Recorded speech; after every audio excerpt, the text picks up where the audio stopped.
Let's take the Dimir Zombie Artisan deck to the standard play queue and see how well I do against everyone else.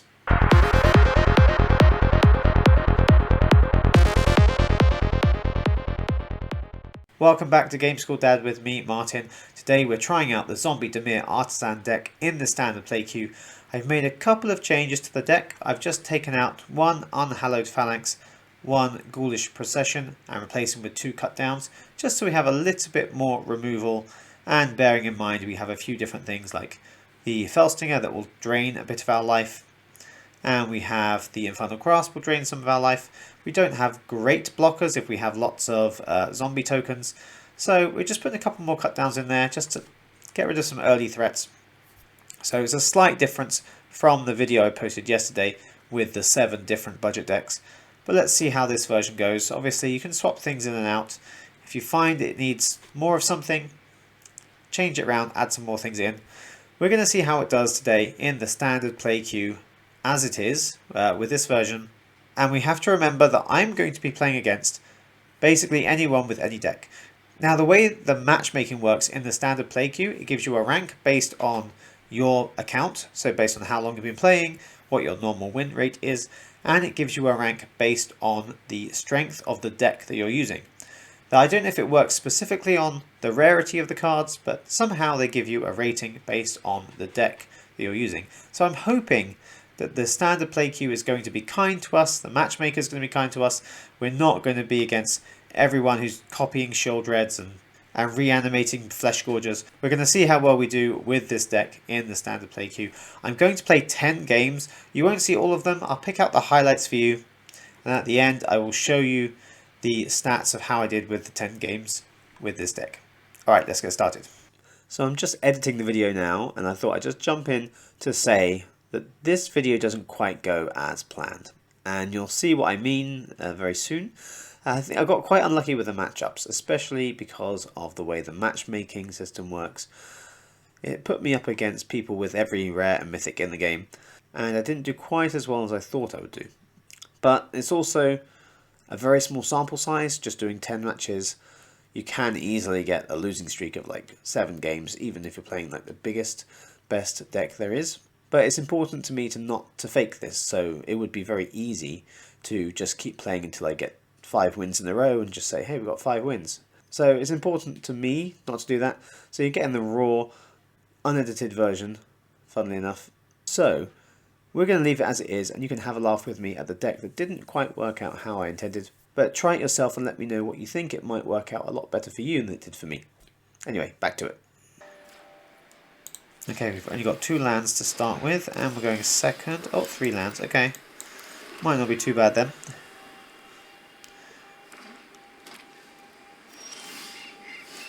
Depends who we're against. Let's get the Ghoulish Procession out just because we can. Maybe they'll counter it. If they do, I think I'm happy. Cool, counter that.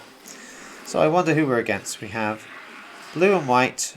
Are we fighting soldiers? No, we're not. We're fighting some kind of control deck. I'm going to just guess there's an Urza in here. Oh no, we've got Planeswalkers. Okay.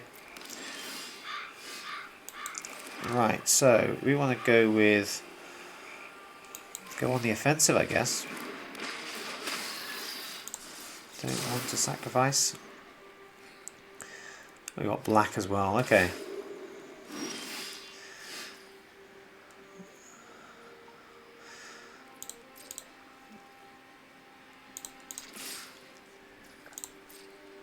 I have a feeling the cut down is not going to be much use, so let's just see if they counter this again. No counters. I don't think I want to exploit, because I might be able to get a bit of damage in quickly here. They can gain life, I know. But cut down, that, I mean, if they make a samurai token or they get something out with Teferi, we can cut it down. Just keep getting the damage through. I mean, we are against a good deck already, right? We're against mythics, mythic planeswalkers, countering everything. And there you go, bring the planeswalker back. Going to exile? No, they're going to make the token, which is good. Because that means we can get rid of it straight away. And I might as well put out the zombie butler.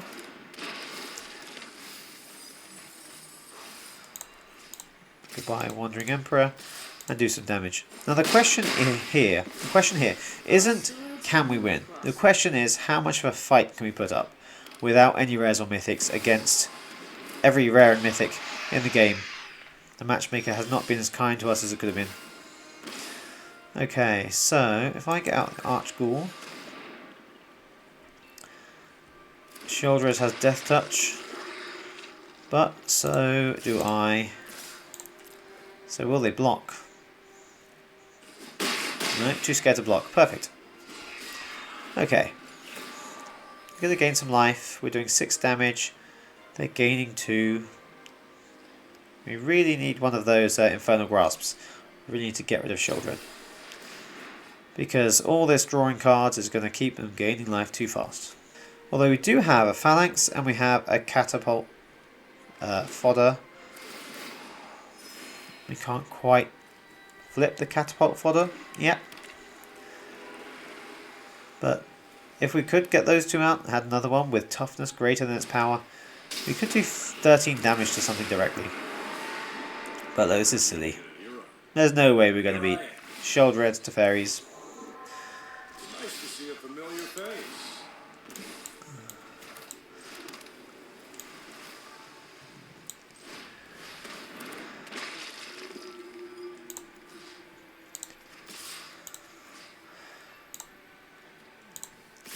Might as well keep the butler back. He's probably not going to block with both. Not going to block with either. Okay. So fairy's gone. No setbacks next. How long can we survive against Shieldred and Teferi and a Wandering Emperor? They got rid of the Farewell. Maybe they have another one. That's a 1 card. Interesting. Repair and recharge again. Okay. Anything else? Exile a Fellstinger. Yeah. Okay. Gain some life. Well, let's get flying out there. And let's see which one they'd rather lose. If they block with anything, it's going to be the token, but no, not even that. Okay, so we've killed all the Planeswalkers. They have nothing but a Spirit and a Shieldred. And I really could do with something that... let's see, this. Okay, if I get all 3 of these out, then I can do 13 damage to something soon. Okay, so they don't have flying. They don't want to lose things due to Death Touch.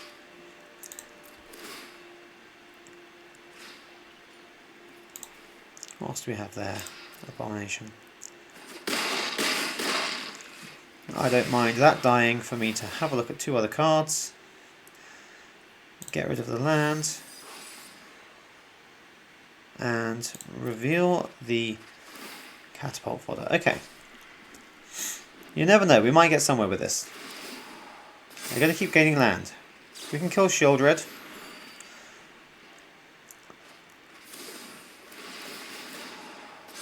Although we're going to need to kill the... And there's a portal. Okay.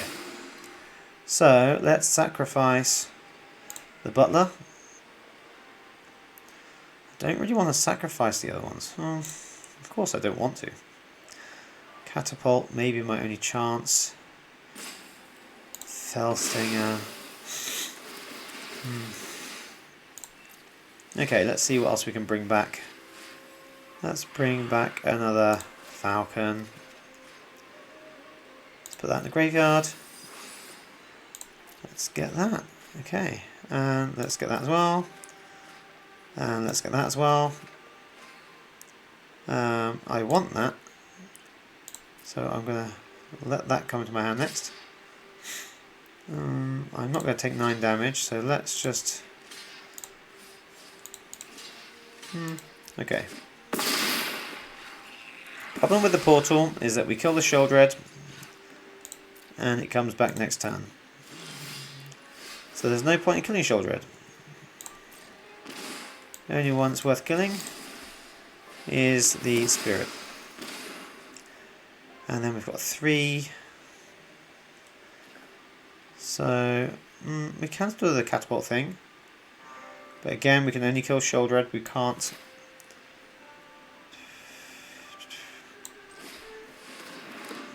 We can't keep it away, so it's going to keep coming back. And so is everything else.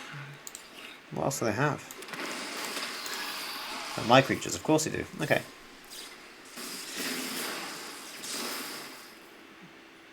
Okay, of course. Exploit itself, kill itself, draw 2 cards. So one thing this deck doesn't have is anything that destroys artifacts. So this game could go on forever. It's obviously not going to, so we're going to drain down to 0. But in theory, if this game could go on forever, we're not going to do enough damage to kill them unless we could exile Sheoldred, destroy the portal. They probably have another portal anyway.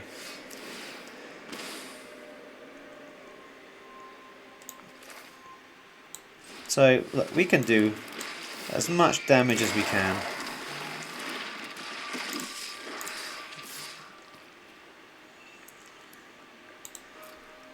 But we're not going to do enough damage to keep up with the portal and the other life gain card draw. They can do this every turn. So they're going to lose 2, gain 4.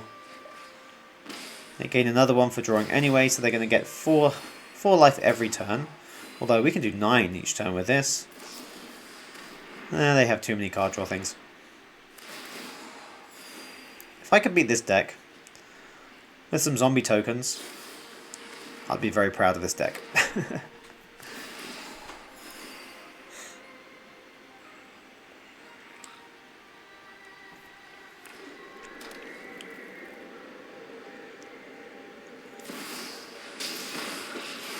It's obvious which way this is going. Should I really drag it out any longer? I've always got time to find knowledge. Let's see. Oh, I can cut something down. Let's get rid of that. Okay. Lose life. Play portal.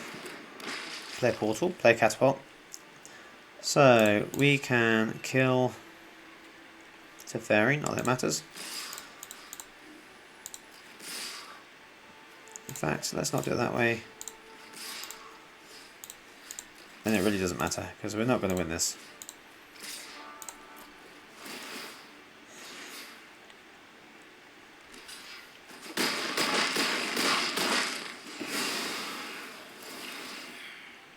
Running out of time.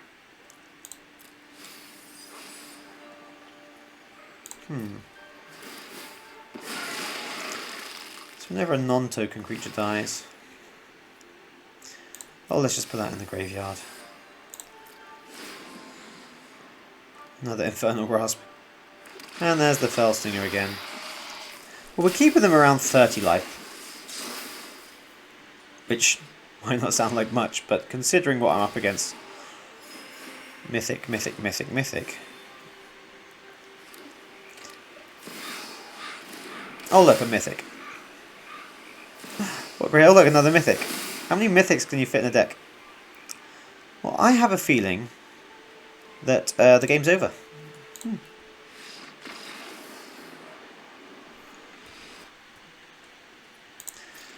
So let's see if we can do a bit better in the second game than we did in the first. The thing with the matchmaker is that, like I said, there's a rating based on my personal record and also based on the deck that we're using. So I take it as a compliment that my personal record is so good that the game thinks it's fair to put me up against Sheoldreds and one with the multiverse and Teferis and what do we have? Portal to Phyrexia. I am very honoured that Arena thinks I deserve to play against that kind of deck. Thank you very much.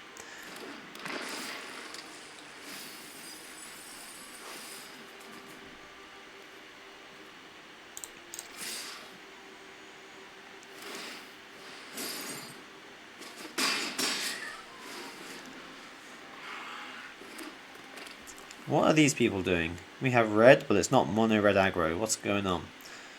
4 mountains and I reckon a bankbuster. Interesting. They're really thinking about something. Interesting. Okay, right. Well, I'm going to put out Ghoulish Procession in that case.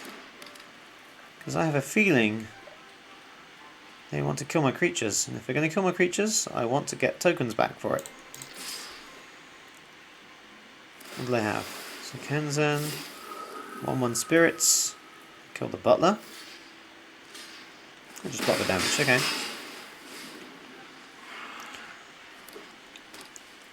What do they have? What's their big red? Burn down the house, okay.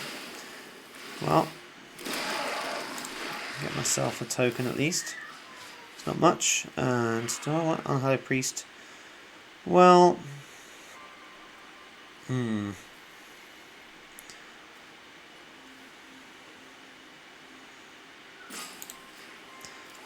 I kind of want the Unhallowed Priest, but the thing is, it's not going to do much to attack. Oh, and you have 1 blue. Okay. Probably could have held on to that one. I can get the behemoth out. Thran Spider, okay. So we're going to have the, what are they called? That one that you play out and it makes 2 copies of itself and they're all trample.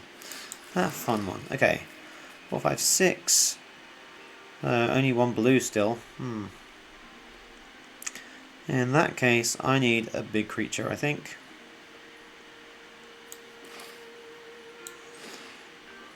And I need to sacrifice a creature to do it. Sacrificing you.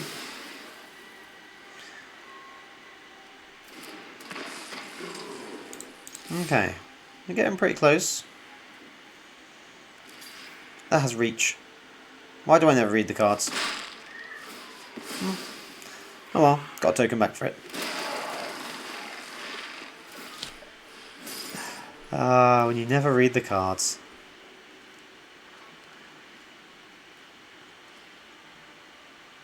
Okay, well at least my behemoth can get past it. 8, 3,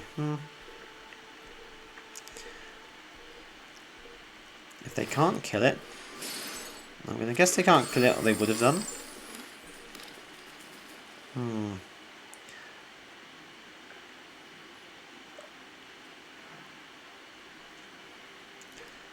If they can't kill it, well, yeah, we'll see what happens.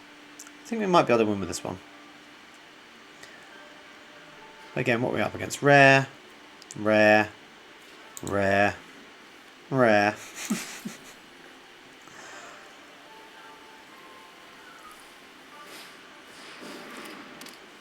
Visions. Okay, making more Power Stone tokens. Big red creatures. Yeah, the only one I can think of is the one with the... I'm blanking on the name, but the one that makes 2 copies of itself and has trample. Ooh, another behemoth. Nice. So, they can't... They can block, but they'll lose things. So, let's go with... Let's see if they want to lose things. Okay. I'm okay with that, because what I'm going to do now, if I can get that, is...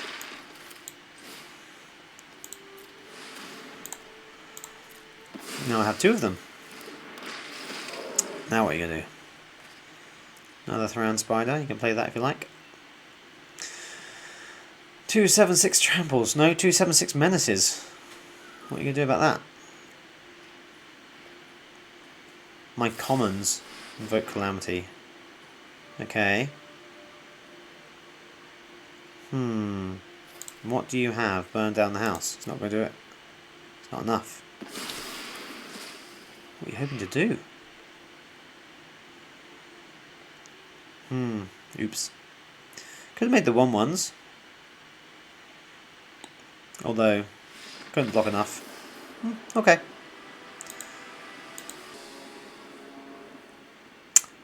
Okay, a couple of Infernal Grasps. Opponent's going first. We can react with destroying some things if we need to. Okay. Let's keep that. They mulliganed, so that kind of helps. And we're against the wormlet. Okay. Another rare. Ooh. We have red.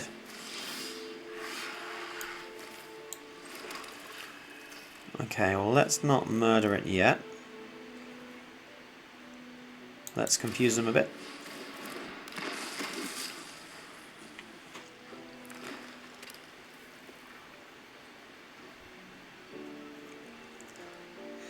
See what removal they have. A braid. Okay. Interesting they haven't had many other things come out yet. So I want to get out.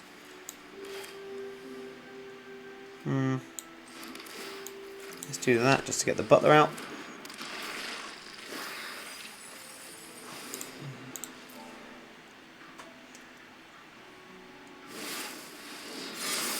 Ooh. 3/2 haste. Okay. Okay.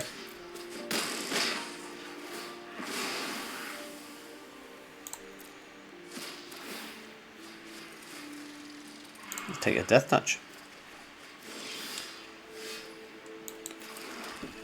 Well, I could kill both of them.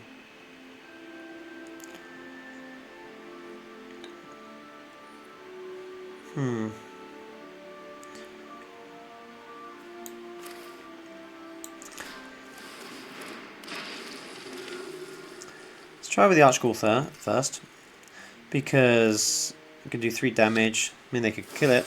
Yeah, another brave. Okay. But then I can look at what I've got. Do I want that? I do want a 5th land to put out the phalanx, so let's leave that on top of my deck, on top of my library, and I'll draw it next turn. Another wormlet.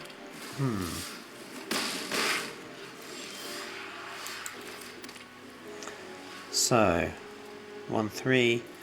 It's going to block. It's not going to do much else. I guess a Fellstinger. No exploit. And we'll save the grasp to see what he does. Still on 3 lands though. So, this will gain a life and I'll put +1 counter on it once. Okay.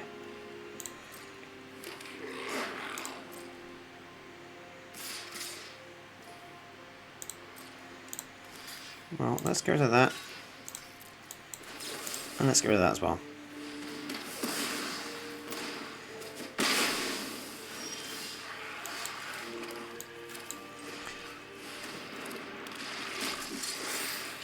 Comes in tapped, which isn't great, but they haven't got too much to attack with right now, so... Don't want the Might Stone. Not on 3 lands, you don't.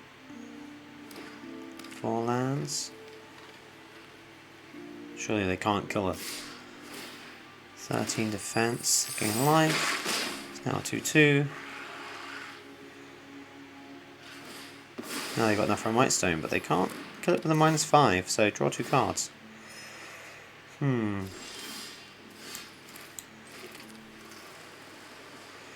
Okay.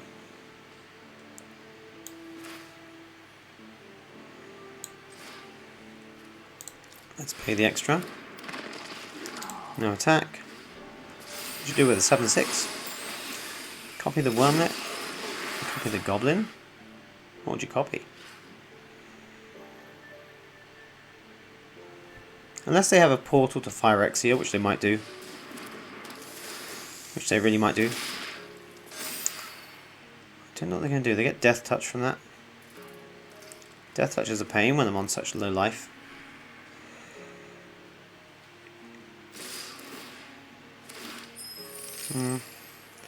Don't have much choice though, gonna have to kill it.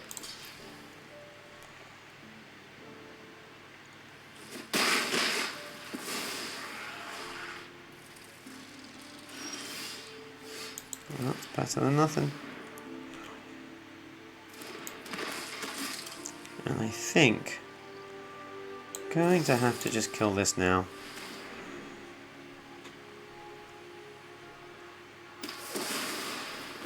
Because they're going to have something funny to do with it. 3 damage.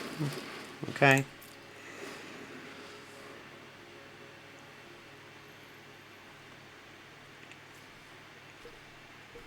So all these rares I'm up against. We've got Fable, Teething Wormlet, Mightstone, the Blitz Automaton, the common. I didn't think that was a rare. Okay, reveal an artifact. Wow, look, a mythic. I'm very honoured that Arena thinks that this is fair.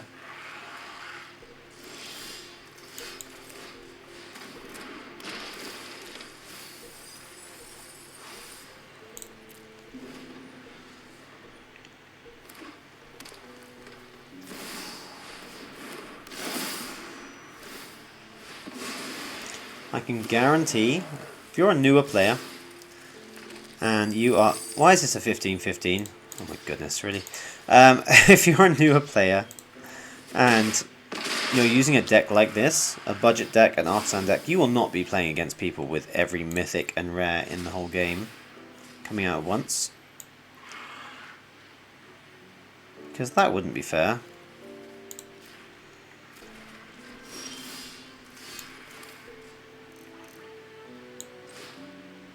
Mythic.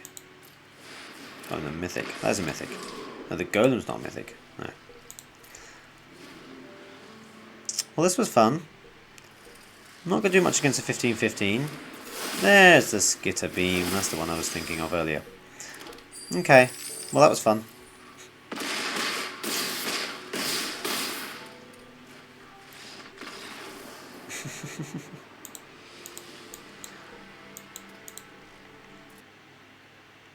So we're back after having those 10 matches, and they weren't easy. Okay, so let's be completely transparent here. Out of the 10 games I played, I won 2 of them with this deck. Now, I don't think that's necessarily a reflection on the deck, because every single game we were up against rares and mythics and the best decks that that you can basically get in the game right now.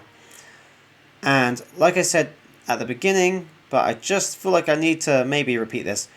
It's because of the ranking you get as a player and the ranking based on your deck. Now, if it was just based on my deck, I would not be playing against all these Sheoldreds and Portal to Phyrexias. But I guess I have an account where I have enough ranking built up that it's going to put me against them no matter what I'm doing. So what can I do to make this deck more effective overall? What worked well? What didn't work so well? We didn't quite get to do the Unhallowed Phalanx 13 damage thing. I kind of wish we did, but we didn't. So what I'd probably do here is, because this this extra toughness side, the catapult fodder side, is an extra to the deck, I'd probably take out one of these. I might change the Infernal Grasps and put in a couple of Go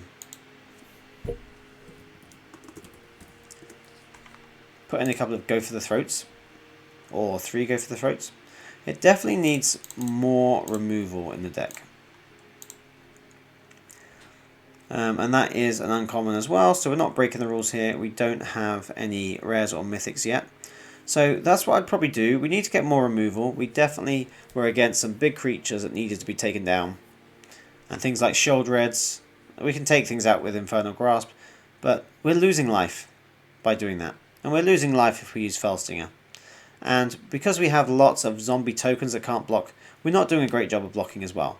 So more removal is definitely a good thing. Now, this is the Artisan version I'd probably go with if I was going to try to use this competitively.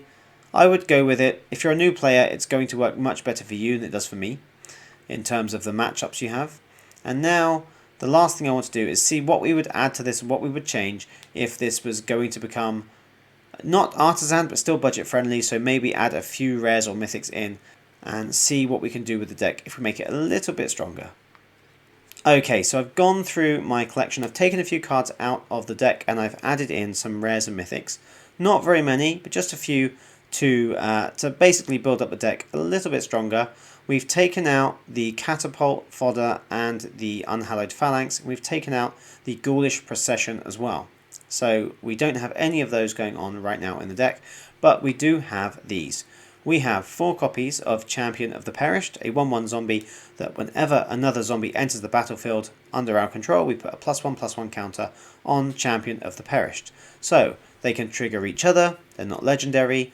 Pretty much all our other creatures are zombies. If we have something like a Falcon Abomination enter, which creates a zombie creature token as well, then Champion of the Perished will get 2 +1/+1 counters on it. So it's going to grow relatively fast, and they're going to keep growing till they're quite a big threat, so they're really nice. And then we have Jadar, Ghoul-Caller of Nephalia. Now this is kind of in place of the Ghoulish Procession enchantments. Instead of making zombie creature tokens whenever a creature dies, this will make a 2/2 black zombie creature token with Decayed every turn at the beginning of our end step. So that's going to grow Champion of the Perished every turn. We have 2 of these in here, but they are legendary, so you can't have them both out at once. You can't make 2 zombie tokens every turn from 2 different Jadars, but if one dies, we have a backup. But that's one way we can get Champion of the Perished growing every turn. We also have Geralf Visionary Stitcher. So the best thing about this card is to hold it back until the last moment. Maybe you have a few zombie tokens, maybe you have a big Champion of the Perished.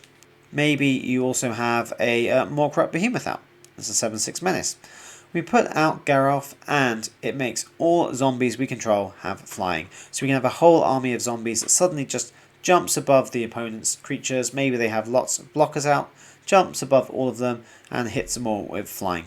Now if we did keep the Unhallowed Phalanx in our deck as well, Geralf works quite well with that, because we could sacrifice a zombie we have and make an XX blue zombie creature token where X is the sacrifice creature's toughness. For 1 mana we could sacrifice an Unhallowed Phalanx and make a 13/13 blue zombie creature token. And then obviously it would have flying as well. So that's one thing we could do to keep in here, but I've taken it out. So if you want to try that, and try that with Unhallowed Phalanx in, it's worth a try. You might get a 13/13 flying zombie. And the last card we have here, the only mythic in the deck that I'm adding, 2 copies of Necro Duality. Whenever a non-token zombie enters the battlefield under your control, create a token that's a copy of that creature. So if we put out a Champion of the Perished, we're going to put out 2. The second one will grow the first one. Suddenly we have a 2/2 and a 1/1. If we put out a Falcon Abomination, and we have a Champion of the Perished out already, the Falcon will copy itself. We'll get 2 Falcons, and also each one will make a zombie creature token. So that's 4 zombies entering the battlefield with a Necro Duality there. That means we have loads of extra zombies entering the battlefield that will die and trigger Archghoul of Thraben, which will basically mean we're drawing loads and loads of zombies from our deck. Now because we've taken out a few of the zombie cards, the catapult and the Unhallowed Phalanx, it makes Archghoul slightly less good, because we are going to be drawing zombie cards from our deck less often, because we have a legendary creature here as a human, we have a legendary creature here as a human, and we have an enchantment here. But at least we'll get a chance to see those and put them in the graveyard if we don't want them. But this is the version of the deck I would go with if we wanted to add a few rares or mythics into the deck. So it depends what wildcards you have. You might want to go with this version, but if you do, I want to hear how well it does for you. So let me know in the comments below if you use this deck, how well it does for you, what you think. Is there anything you would add or take away? And don't forget, you can like this video and subscribe to the channel to make sure you don't miss out on any other Magic content coming out. Thanks for watching to the end, and I will see you in the next video.